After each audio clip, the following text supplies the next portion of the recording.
हमने कौन सा ऐसा पुण्य कर लिया होगा कि हमें जैन धर्म में जन्म लेने का अवसर प्राप्त हुआ है।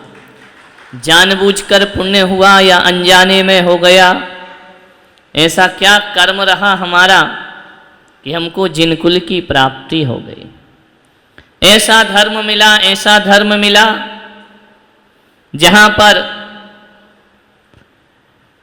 खुद भी जीते हैं और औरों को भी जीने देने का मंत्र मिला करता है। जहां पैदा होते ही नमोकार मंत्र हमारे कानों में घोल दिया जाता है।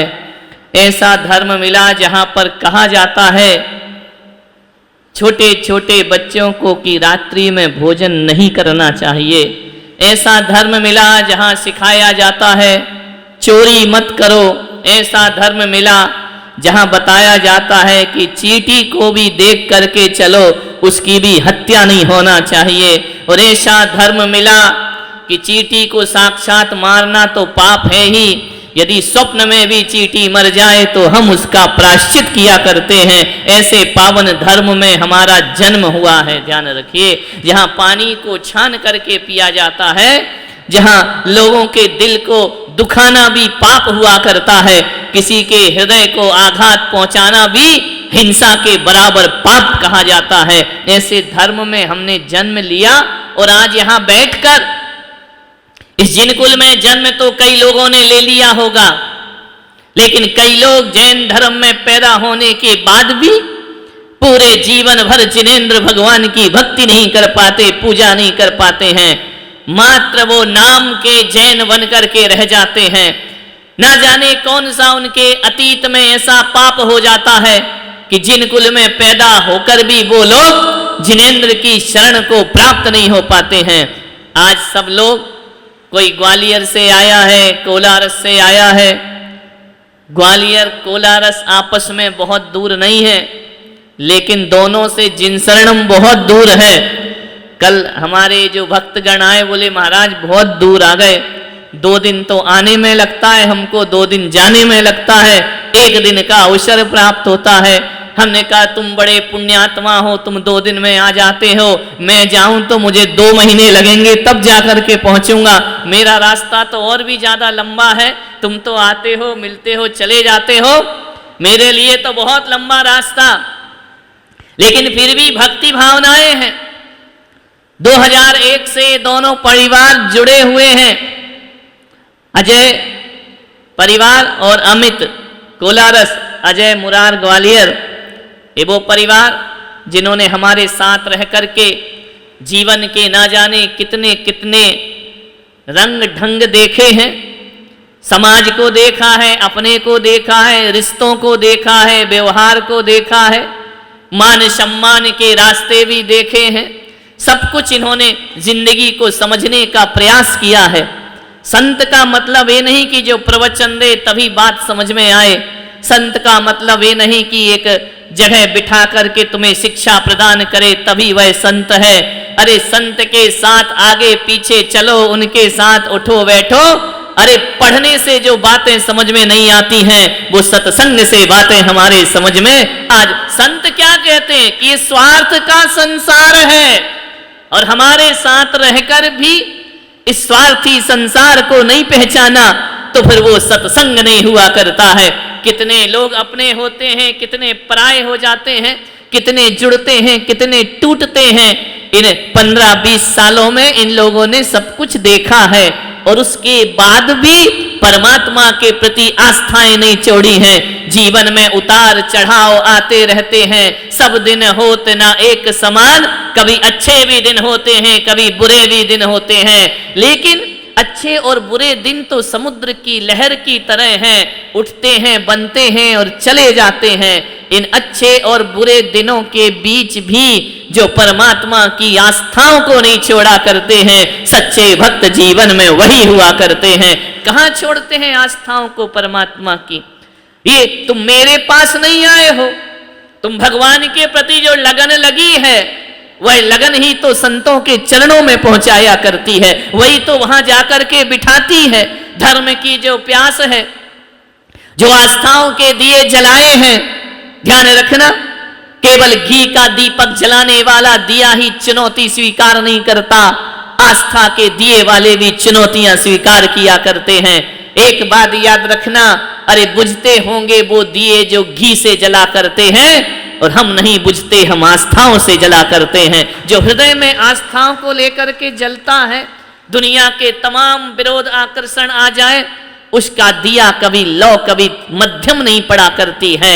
ध्यान रखना, यही तो जीवन की सफलता है। और क्या साथ जाने वाला है? जो अर्जित कर रहे हो पुण्य, जो भाव दशा हमारे अंदर है, जो हम अपने जिनेंद्र के गुणानुराग धर्मानुराग में डूबे हुए हैं, ऐसा ही कुछ पिछले जन्म में कर लिया होगा, तो आज यहां बैठकर हम भगवान की पूजन कर रहे हैं। इस जन्म में कुछ करेंगे, ध्यान रखना, कभी कभी अनजान में भी सत्कर्म कर लो तो भी जीवन का कल्याण हो जाया करता है। जानबूझकर करो उसका तो फल अलग ही होता है। एक जानवर रास्ते में मुनि महाराज को देख लेता है, देखते ही यदि उसकी आंखें आर्द्र हो जाती हैं, यदि वह टकटकी लगाकर देखते रहता है, उसे कुछ नहीं मालूम कि ये मुनि महाराज है कि पिछी कमंडल क्या और 28 मूल गुण क्या। वह एक जानवर बंधा बंधा हम लोग विहार करते हैं, टकटकी लगा के देखता है, हम आगे बढ़ते हैं, वह सिर घुमा करके देखता है, उसे कुछ नहीं पता कि ये क्या हो रहा है। बस उसकी निगाहें आकर जब किसी मुनि पर थम जाती हैं, वहीं से उसे मनुष्य भव का बंध हो जाया करता है, वहीं से वह पुण्य अर्जित कर लेता है, वहीं से अपनी पर्याय परिवर्तन की व्यवस्था कर लेता है, वहीं से जिन शासन को प्राप्त कर लेता है। आप सोचते हैं कि नागिन ने बहुत बड़ा कोई तत्व चिंतन किया था क्या? नहीं, पारसनाथ जैसे तीर्थंकर पर दृष्टि पड़ती है और एक त्रियंच आगे जाकर के देवत्व को उपलब्ध हो जाया करता है। केवल देखने से, केवल दर्शन करने से जीवन में परिवर्तन आ जाया करता है। मान्यवर, भक्ति कर रहे हैं हम भगवान की, मन से करो तो भी फल मिलेगा, बिना मन के करो तो भी फल मिलेगा। भक्ति अपना कर्म नहीं छोड़ती है, पुण्य अपना फल देना नहीं छोड़ता है। एक व्यक्ति ने पूछा, यदि बिना मन के करेंगे तो भी फल मिलेगा, क्यों नहीं मिलेगा? एक बात बताओ, दवाई मन से खाते हो कि बिना मन के खाते हो? कड़वी दवाइयां कैसे खाते हो? मन से खाते हो, बहुत खुश होकर के खाते हो, इंजेक्शन बहुत खुश होकर लगवाते हो, ऑपरेशन कराते समय बैंड बाजे से डांस करते हो कि मेरा ऑपरेशन हो रहा है, सबको सूचना देते हो कि आओ मेरा पुण्य जगह है, ऑपरेशन हो रहा है। नहीं, जाते जाते भी यही सोचते हो भगवान बचा ले, ऑपरेशन थिएटर में नहीं जाना पड़े, ऑपरेशन नहीं हो, इंजेक्शन नहीं लगना चाहिए। तो ऑपरेशन मन से कराया है या बिना मन के कराया है? बिना मन के भी कराओ तो आप बताइए स्वस्थ होते हैं या नहीं होते हैं? स्वस्थ हो जाया करते हैं, निरोग हो जाया करते हैं। बिना मन के भी दवाई खाओ तो बीमारियां दूर हो जाती हैं, और बिना मन के भी जिनेंद्र की अर्चना करो तो पाप हमसे दूर हो जाया करते। मन से करो, तुलसी अपने राम को रीज भजो या खीज, भूमि पड़ेंगे उपजेंगे उल्टे सीधे बीज। तुलसीदास ने कह दिया कि अपने राम को खींच के भजो या रीझ के भजो, कोई फर्क नहीं पड़ता है, तू तो राम को भजता रहे, राम को भजता रहे। खींच करके भजेगा, जबरदस्ती भजेगा तो भी तेरा कल्याण होगा, रीझ करके भजेगा तो भी तेरा कल्याण होगा। बोले कैसे होगा कल्याण? बोले कभी देखा है कोई किसान जब किसी खेत में बीज डालता है ना, तो वो सीधे सीधे बीज डालता है या उल्टे सीधे डाल दिया करता है? वह बीज लेता है, फेंकते जाता है, फेंकते जाता है, भूमि पड़ेंगे उपजेंगे उल्टे सीधे बीज। ध्यान रखना, उल्टे सीधे बीज फेंकता है, फेंकते जाता है, लेकिन जब वो अंकुरित होते हैं, जब वो बीज फल फसल देने का प्रयास करते हैं, तो ध्यान रखना जब उनके फल का समय आता है तो उल्टे बीज अपने आप सीधे हो जाया करते हैं, उन्हें सीधा करने की जरूरत नहीं पड़े। वैसे ही अपने भगवान को रीझ के भजो या खींच के भजो, जब इस पुण्य का फल मिलेगा तो बिना मन वाले को भी मन के फल की प्राप्ति हो जाया करती है। विचार करिए, कोई आदमी जहर जानबूझ के पीता है क्या? बोलो, 2 गिलास रखे हैं, एक में जहर है दूध में भरा हुआ, एक में मीठा दूध है। किसी के घर बैठने गए, उसने लाकर के दूध के 2 गिलास रख दिए, और आपको तो मालूम नहीं कि जहर किसमें है, इस गिलास में है या उस गिलास में है। एक बात बताओ, यदि आपने अनजान अवस्था में जहर पी लिया तो उसका फल प्राप्त होगा या नहीं होगा? नहीं, आप जहर से कहोगे हमने जानबूझ के थोड़ी पिया है, हमने तो अनजाने में पी लिया है, तुम हमें क्यों मार रहे हो? कुछ नहीं कह सकते हैं ना। अनजान में भी जहर पी लो तो भी असर होता है, और अनजान में परमात्मा का नाम ले लो तो भी कल्याण हो जाया करता है। ज्यादा दिमाग नहीं लगाओ, ये भक्ति का मार्ग है, ये पूजन का मार्ग है। यहाँ शास्त्रों की जरूरत नहीं पड़ा करती है, यहाँ बड़े बड़े तत्व ज्ञान की जरूरत नहीं पड़ती है। यहाँ तो भोले मन से, सरल हृदय से परमात्मा की भक्ति करना है, आनंद के साथ भक्ति करना है। ये कहा जा रहा है कि भगवान का नाम लेने से वह अपना फल जरूर दिखाया करता है, ऐसा नहीं है कि नहीं दिखाता है। कोरोना हुआ, कितने लोग ऊपर चले गए, कितने लोग दुनिया से विदा हो गए। सब हमारे पास फोन आते रहे, महाराज इनकी तबीयत खराब, उनकी तबीयत खराब, कोई इलाज बताओ। मैंने कहा भगवान का नाम लो, इससे बड़ा कोई इलाज नहीं हुआ करता है। ईश्वर का नाम लो, जिसने नाम लिया वो तर गए, जिसने नाम लिया वो अपने जीवन का कल्याण कर गए। जो चले गए, यदि भगवान का नाम लेकर भी मरे होंगे ना, तो ध्यान रखना, मैं विश्वास के साथ दिलाता हूं, अरे बच जाने वाला ही भगवान का नाम ले रहा है ऐसा नहीं है, मर जाने वाला भी भगवान का नाम ले रहा है। और यदि उसने मरते समय भी ईश्वर का नाम लिया तो ऐसे लोग मरकर भी अमर हो जाया करते हैं, उनका जीवन धन्य हो जाया करता है। ध्यान रखिए, विचार करना है आपको, ईश्वर का नाम लेते रहो, परमात्मा की भक्ति करते रहो। एक बहुत बड़े लेखक हुए जिनेंद्र कुमार जैन, जैन थे, लेकिन कभी उन्होंने अपनी जिंदगी में जिनेंद्र का नाम नहीं लिया। ना जाने माँ बाप ने क्या सोचकर जिनेंद्र नाम रख दिया, उसने तो अपना माथा कभी जिनेंद्र को झुकाया ही नहीं, वह तो उनके दर्शन को ही नहीं गया। लेकिन बहुत बड़े साहित्यकार हुए, बहुत बड़े राइटर हुए, कभी मंदिर नहीं गए। पूजा पाठ को बोलो तो मेरा आस्था नहीं है, मैं इन चीजों पे विश्वास नहीं करता हूं, मैं परमात्मा की भक्ति पे कोई विश्वास नहीं करता हूं। बड़ी स्थिति बिगड़ी, सबने समझाया। पिता बोलते कि बेटा तेरा नाम जैसा है उनको तो प्रणाम कर ले जाकर। बोले मैं प्रणाम नहीं करूंगा, मुझे कोई मतलब नहीं है, मैं तो अपने जीवन को अपने आनंद में जी रहा हूं। मालूम है, समय बीत गया, वक्त बीत गया, बीतता गया, बीतता गया। एक बार जिनेंद्र कुमार को लकवा मार गया, पैरालिसिस हो गया उनको, उनका मुंह टेढ़ा हो गया, हाथ में लकवा लग गया, वह लिख नहीं सकते, वह कुछ बोल नहीं सकते। उन्हें अस्पताल में भर्ती कर दिया गया, बहुत बीमार हो गए, हृदयघात की शिकायत होने लगी। बोले अब इनका जीवन बचना मुश्किल है। पड़े हैं अस्पताल में एक बेड पर, लोग उन्हें देखने जाते, आंखों से दो आंसू ढुलका देते, बोलते तो बनता ही नहीं था, बात करते तो बनता ही नहीं था, आंसू ढुलका देते, वह बताते कि मैं तुम्हें पहचान गया हूं, तुम मुझसे मिलने आए हो। लोग जाकर के सद्भावनाएं देते, शुभकामनाएं देते, ईश्वर से प्रार्थना करते। जिनेंद्र कुमार लेटे हैं, स्थिति बहुत नाजुक है, बचने का अब समय नहीं है। मालूम है, सबने कहा कि जिनेंद्र कुमार अपने जीवन को धन्य कर लो, नहीं करना है, मैं भगवान का नाम नहीं लूंगा। जब एक डॉक्टर जाकर कहता है कि हमारा साइंस सब फेल हो गया है, अब हम कुछ नहीं कर सकते हैं, अब तो कोई चमत्कार ही तुम्हें बचा सकता है, एक काम करो, साहित्यकार से कहा जिनेंद्र कुमार से, तुम जिस धर्म में पैदा हुए ना, उन भगवान का स्मरण करो, शायद वो तुम्हें बचा लें। जिनेंद्र कुमार सारी रात जागते हैं, 12 बजे रात को पूरे अस्पताल में सन्नाटा है, शहर में गाड़ियों की आवाज बंद हो गई, लेटे हुए हैं अपने पलंग पर।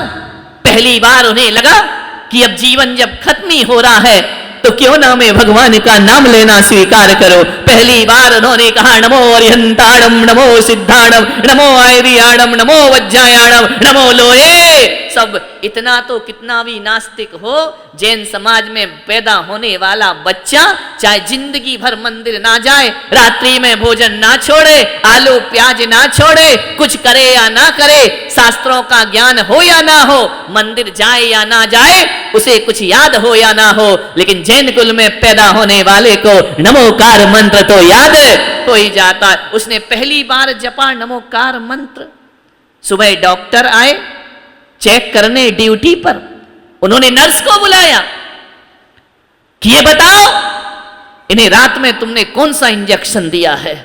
नर्स बोली मैंने तो कोई इंजेक्शन नहीं दिया। कोई गोली दी है? मैंने तो कोई गोली नहीं दी, कोई दवाई नहीं दी। बोली दवाई नहीं दी, गोली नहीं दी। उन्होंने कहा तुरंत इनकी जांच करो। जांच हुई, जो कल तक सब मृत्यु के कगार पर थे, आज कहा कि नर्स तुम सही बताओ तुमने क्या किया है। बोले मैंने कुछ नहीं किया।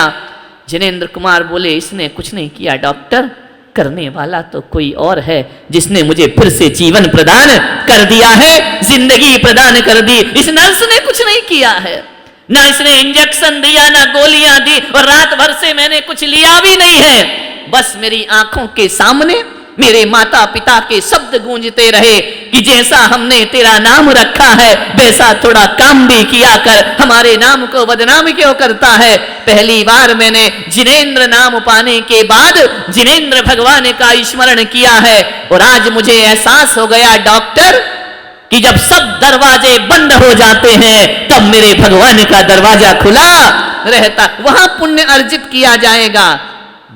जिनेंद्र कुमार जोर जोर से रोने लगे। डॉक्टर ने कहा कि अब क्यों रोते हो, अब तो तुम खतरे से बाहर हो, अब तो तुम्हें कोई दिक्कत नहीं है। जिनेंद्र कुमार ने डॉक्टर से कहा कि डॉक्टर मैं इसलिए रो रहा हूं, ठीक हो गया इसलिए नहीं रो रहा हूं, या मैं बीमार था इसलिए नहीं रो रहा हूं, मैं इसलिए रो रहा हूं कि जब एक रात भगवान का स्मरण करो तो ये चमत्कार होता है। अरे जिनेंद्र कुमार पागल, जिंदगी भर स्मरण करता तो नाम का नहीं काम का जिनेंद्र बन गया होता। तेरा जीवन कहां से कहां पहुंच। मैंने जो समय गंवाया है उसके लिए मेरे आंखों में अश्रु की धारा है। मैंने सारा जीवन अपने अहंकार के वशीभूत गर्व बर्बाद कर दिया। अपने अहम और अपने झूठे वहम के कारण मैंने जिनेंद्र भगवान की शरण छोड़ दी। लेकिन मैं कहता हूं कि अब शेष सांसें जो बची हैं वह मेरे भगवान के लिए समर्पित होंगी। मैंने परिवार के लिए बहुत कर दिया, बच्चों के लिए बहुत कर दिया, दौलत भी बहुत कमा ली, सबका सब कुछ कर दिया। अब जो शेष जीवन बचा है, जिसके लिए मेरा जन्म हुआ है, वह मुझे करना चाहिए, वही मेरी सार्थकता है। मान्यवर, कब किसके जीवन में क्या मोड़ आ जाए कह नहीं सकते हैं। चलते हैं कुछ और बनने, बन कुछ और जाते हैं। नेमिनाथ चले दूल्हा बनकर विवाह करने, राजुल से तो विवाह हुआ नहीं, पिछी कमंडल लेकर मुक्ति रमा से ब्याह करने निकल। जीवन के किस मोड़ पर कब क्या हो जाए कोई कुछ कह नहीं सकता। हर कोई यहाँ पर क्रूर नियति के हाथों का है खिलौना।